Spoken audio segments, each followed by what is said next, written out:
السلام علیکم ورحمۃ اللہ وبرکاتہ۔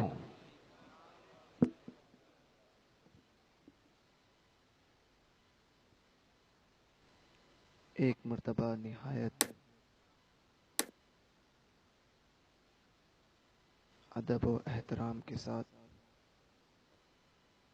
بارگاہ رسالت مآب صلی اللہ علیہ وسلم میں درود پاک کا ہدیہ پیش فرمائیں۔ اللہم صلی علی سیدنا و مولانا صلی محمد اللہ تعالی معدن الجود والکرم وآلہ و اصحابہ اجمعین وبارک وسلم۔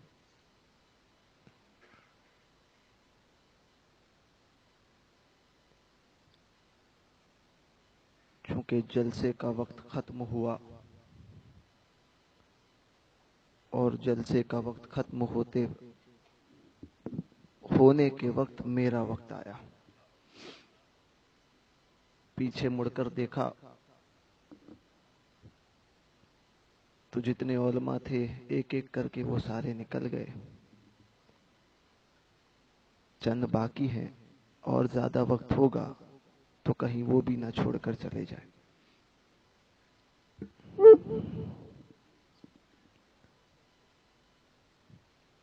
اسی لیے مختصر بات عرض کروں گا۔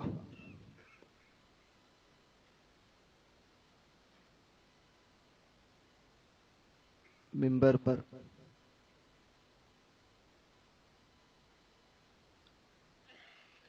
امین شریعت علیہ رحمہ کے دو نواسے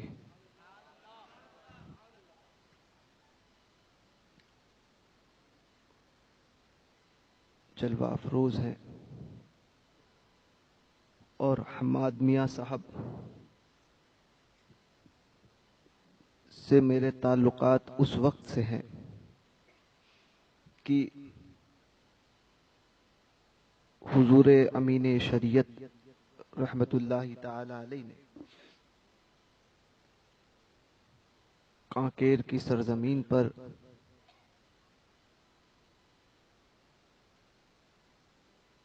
جب مجھے خلافت و اجازت سے نوازا تھا تو وہ حماد میاں ہی تھے جنہوں نے حضور امین شریعت کا ہاتھ میرے ہاتھ میں دیا تھا، کہ حضرت جلوہ افروز تھے تو حضرت کے ہاتھ کو انہوں نے آگے بڑھا کر میرے ہاتھ میں دیا اور کہا کہ اس کو پکڑ لیجئے۔ تب حضرت نے اجازت و خلافت دی تھی۔ بہرکیف عظمت صحابہ اور حب اہل بیت کے نام سے اس جلسے کا انعقاد کیا گیا۔ اعلی حضرت کا شعر عظمت صحابہ اور حب اہل بیت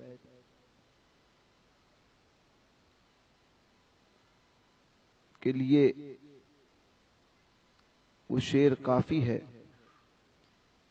کہ میرے امام یوں فرماتے ہیں کہ اہل سنت کا ہے بیڑا پار، اصحاب حضور نجم ہے۔ اہل سنت کا ہے بیڑا پار، اصحاب حضور نجم ہے، اور ناؤ ہے اطرت رسول اللہ کی۔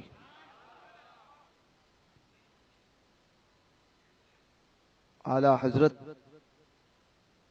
نے اس شعر میں اہل سنت کے عقیدے کو رکھ دیا، اور یہی مسلک اعلی حضرت ہے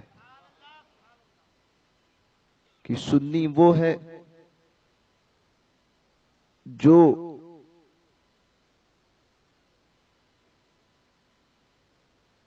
نہ صحابہ کو چھوڑ سکتا ہے نہ اہل بیت کو چھوڑ سکتا ہے، کہ وہ سارے صحابہ کو بھی حق جانتا ہے اور اہل بیت سے محبت کو بھی اپنے ایمان کا حصہ سمجھتا ہے، وہی سنی ہے۔ میرے اعلی حضرت نے اسی شعر میں اہل سنت کے عقیدے کو رکھ دیا، اور یہی مسلک اعلی حضرت ہے اور اسی پر قائم رہے۔ میں کوئی لمبی گفتگو کرنے نہیں آیا، بس یہ کہوں گا کہ حالات جو ہندوستان کے خراب ہو رہے ہیں، یا جو معاملات پیش آ رہے ہیں، ڈرنے کی ضرورت نہیں۔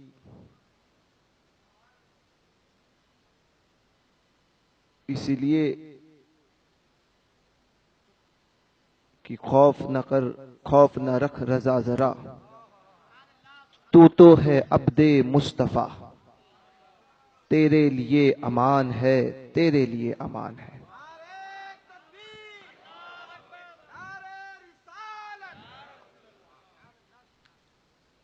تیرے لیے امان ہے، تیرے لیے امان ہے۔ ہندوستان وہ سرزمین ہے کہ اس سرزمین پر حکومت اگر کسی کی قائم ہے اور صبح قیامت تک قائم رہے گی، وہ سرکار غریب نواز رضی اللہ تعالی عنہ کی ذات پاک ہے۔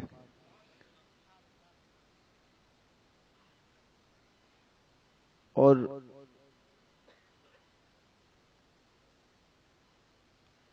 غریب نواز کا سکہ چلتا ہے، اور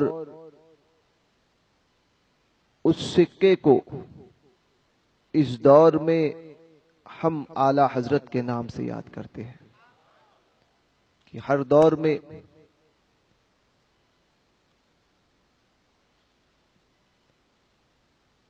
سرکار غریب نواز رضی اللہ تعالی عنہ کے نائبین ہوئے ہندوستان میں، اور اس دور میں غریب نواز کے نائب کا نام اعلی حضرت کی ذات ہے۔ بس ضرورت ہمیں اس بات کی ہے کہ ہم اپنے ایمان کو مضبوط کریں۔ حضرت ہدایت رسول علیہ رحمہ فرمایا کرتے تھے کہ نہ لے کوئی سنی مدد کافروں سے، نہ لے کوئی سنی مدد کافروں سے، صلح کل کے فتنے مٹا تاج والے۔ تو ہم سنی اپنے سرکاروں پہ بھروسہ کیے ہوئے ہیں، اور ہمارے لیے ہماری سرکاریں کافی ہے، اور خوف تو کسی سے کرنے کی ضرورت نہیں، کیونکہ مسلمان کی شان تو یہ ہے کہ وہ اپنے رب کے سوا کسی سے نہیں ڈرتا، کسی سے نہیں ڈرتا۔ ہندوستان میں ہمیں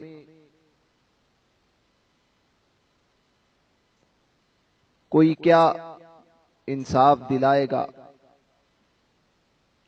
اور اس حکومت سے اور اس وزیر اعظم سے انصاف کی امید رکھنا یہ سب سے بڑی بے وقوفی ہے کہ جو مودی اپنی بیوی کو انصاف نہ دلا سکا، وہ مسلمانوں سے کو انصاف دے گا یا انسانیت کے ساتھ وہ انصاف کرے گا، یہ امید رکھنا ہی بے وقوفی ہے۔ اور یاد رکھیں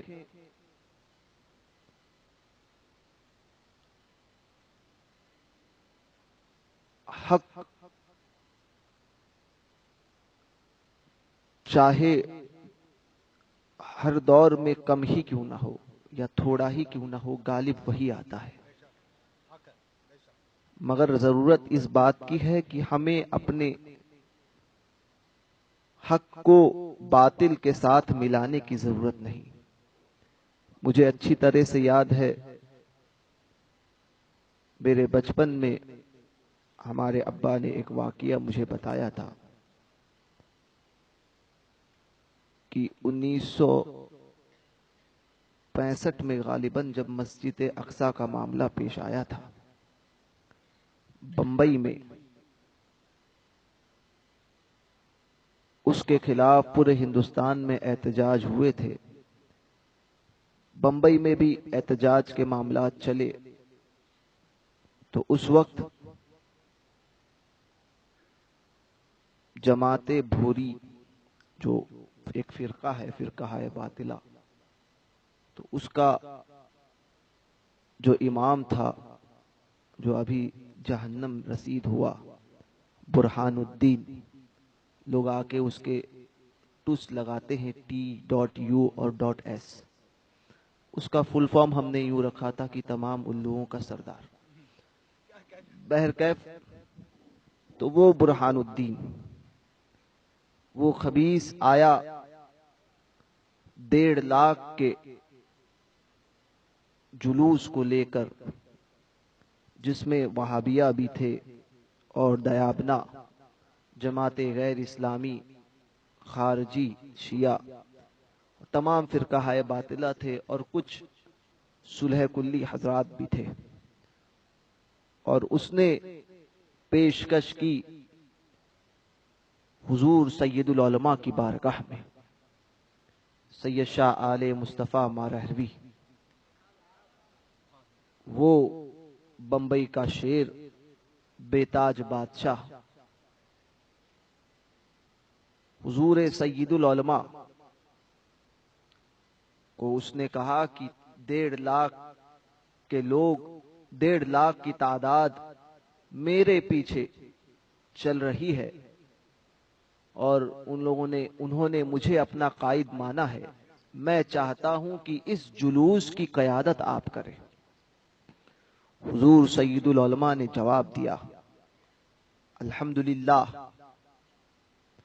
ہمیں اپنے حق کو آپ کے ساتھ ملانے کی کوئی ضرورت نہیں،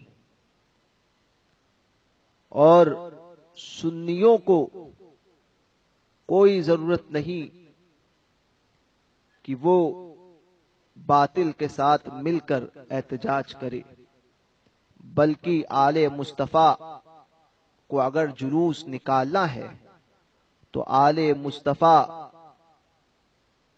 دوسرے دن جلوس نکالے گا سنیوں کا۔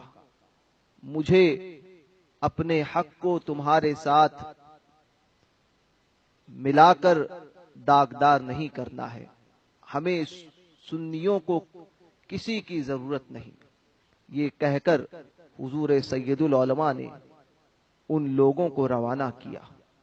پتہ یہ چلا کہ حق وہ ہوتا ہے، اور دوسرے دن یا اس کے بعد حضور سید العلماء نے جلوس کا اعلان فرمایا تھا، اور اتنی تعداد میں سنی اکٹھا ہوئے کہ وہ دیکھ کر حیران تھے کہ جتنی تعداد ایک دن پہلے یا چند دن پہلے 1.5 لاکھ کی، سارے مل کر جو 1.5 لاکھ کی تعداد ہوئی تھی، اس سے بڑا جلوس حضور سید العلماء کا تھا۔ تو یہ حقانیت کی شان ہے کہ وہ اگرچہ تھوڑا رہے مگر ہمیشہ غالب رہتا ہے۔ لہذا سنیوں کو چاہیے کہ ایسے کسی جلوس میں شرکت نہ کرے جس میں وہ اپنے عقیدے کو داؤ پر رکھے۔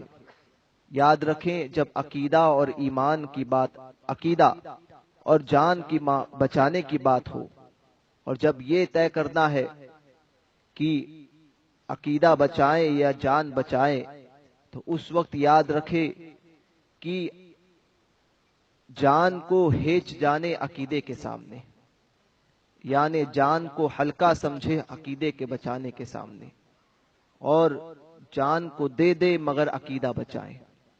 لہذا سنی حضرات ایسے جلسوں سے بچیں اور اپنے ایمان کی حفاظت کریں۔ ایسے کسی جلوس میں قطعی طور پر شرکت نہ کریں جہاں پر ہمیں اپنا ایمان بچانا مشکل ہو جائے۔ اس ملک میں ہوگا وہی جو غریب نواز چاہیں گے. کوئی مودی، کوئی امیت شاہ اور کوئی یوگی اس ملک کا بادشاہ نہیں. بادشاہیت تنہا میرے غریب نواز کی ہے، اور غریب نواز نے اپنے نائبین کو تمام علاقوں میں بٹھا رکھا ہے. کوئی نائب صابر کلیر کے نام سے کلیر میں موجود ہے، تو کوئی دہلی میں نظام الدین اولیاء کے نام سے ہے، کوئی ناگپور میں تاج الاولیاء کے نام سے، سبحان اللہ، تو کوئی بریلی میں اعلی حضرت کے نام سے، کوئی کچھوچے میں مخدوم سمنا کے نام سے. سبحان اللہ. تو یہ نائبین غریب نواز کے موجود ہیں، تو ان کے ہوتے ہوئے ہمیں ڈرنے کی ضرورت نہیں ہے. وہ دن دور نہیں کہ اس گندی اور ناپاک پارٹی کا نام لینے والا کوئی نہیں رہے گا، اور غریب نواز کے ماننے والے جس طرح سے پہلے موجود تھے، بلکہ اس سے کئی زیادہ تعداد میں وہ ہندوستان میں موجود ہوں گے. لہذا مسلمان ڈرے نہیں، خوف نہ کریں، کسی بات سے گھبرائے نہیں، بلکہ حکومتیں تو ہماری سرکاریں چلاتی ہیں. حضور مفتی اعظم رضی اللہ تبارک و تعالی عنہ کے سامنے اگر کوئی یہ کہتا کہ حضور یہ سرکار فلاں سرکار ہے، فلاں سرکار ہے حکومت کے معاملے میں، تو آپ منع فرماتے اور فرماتے کہ سرکاریں تو ہماری ہے، یہ تو حکومت ہے. تو سرکار تو ہماری ہے، اور جس کی سرکار ہوتی ہے اس کو ڈرنے کی ضرورت نہیں ہوتی. تو یہ سرکاریں جو اپنی مزاروں میں آرام فرما رہے ہیں اور اپنی مزار سے تصرف فرما کر ہمارے دلوں پر حکومت فرما رہے ہیں، ان بزرگوں پر بھروسہ رکھیں، اپنے عقیدے کو سچا پختہ کریں. ایسے سنی بنے کہ میر عبد الواحد بلگرامی رضی اللہ تبارک و تعالی عنہ سبا سنابل شریف میں فرماتے ہیں کہ ایسا پکا سنی ہو کہ دوسرے لوگ اس کو دیکھ کر متعصب جانے، یعنی تعصبی جانے، اپنے مذہب میں اس قدر سختی اختیار کریں کہ دوسرے لوگ آپ کو دیکھ کر متعصب جانے کہ بڑا تعصبی ہے. تو ایسے سنی بن کر رہیں، سنیت پر قائم رہیں، مسلک اعلی حضرت پر قائم رہیں. اور مسلک اعلی حضرت وہ کہ جس کی ترجمانی اس دور میں حضور تاج الشریعہ نے کی، ورنہ بہت سے لوگ آج مسلک کا دم بھی بھرتے ہیں اور کام ایسے ہوتے ہیں جو مسلک کے خلاف ہوتے ہیں. تو ایسوں سے بھی بچے، کیونکہ سونا جنگل رات اندھیری چھائی بدلی کالی ہے، سونے والوں جاگتے رہیو چوروں کی رکھوالی ہے. تو ایسوں سے بچیں کہ جو مسلک کا نعرہ یا مسلک کا نام تو لیتے ہیں، مگر وہ نام صرف اپنے مفاد کے خاطر یا لوگوں کو اپنی طرف کھینچنے کے خاطر. تو ایسے لوگوں سے اپنے آپ کو بچائیں. اور حضور تاج الشریعہ نے جو مسلک اعلی حضرت کی ترجمانی فرمائی ہے کہ حضور تاج الشریعہ اس دور میں مسلک اعلی حضرت کے ترجمان کا نام ہے. تو حضور تاج الشریعہ رضی اللہ تبارک و تعالی عنہ نے جو مسلک اعلی حضرت کی تشریح فرمائی، اس پر جو لوگ قائم ہیں ان کے ساتھ رہیں، اور اس سے ذرہ برابر بھی کوئی ہٹا ہوا دکھے تو اس کو اپنے آپ سے دور کریں. اللہ تبارک و تعالی ہم سب کو کہنے سننے سے زیادہ عمل کی توفیق عطا فرمائے، اور ہم سب کو مسلک اعلی حضرت پر قائم رہنے کی توفیق رفیق عطا فرمائے. زندگی یہ نہیں ہے کسی